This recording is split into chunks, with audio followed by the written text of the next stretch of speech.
Sir ఈ వచ్చేసి seeds sir 32 రకాల సీడ్ ఉంటుంది సార్.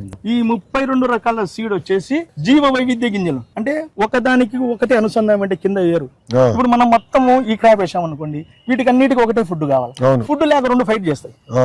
ఇది మనం ఇచ్చామనుకోండి, ఫుడ్ బైబర్కేషన్ చేస్తాయి.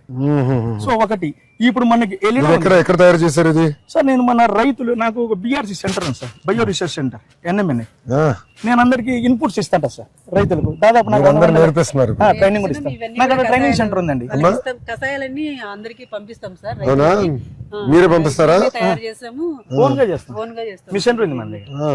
నాకు వీటికి లైసెన్స్ అవసరం లేదు, అగ్రికల్చర్ కాబట్టి నాకు ఒక ప్లస్. నాకు చెప్తాను కదా సార్, 1,00,000 రూపాయలు ఇచ్చారు సార్. దానికి సంబంధించిన మెటీరియల్ అని నేను తెచ్చుకున్నాను, నేను ఓన్ గా జపన్ అవుతా ఉన్నా. సో నాకు ఒక శాలరీ లాగా వస్తుంది ప్రజెంట్. సార్ ఆవులు ఉన్నా సార్, నాటావు ఉన్నా సార్.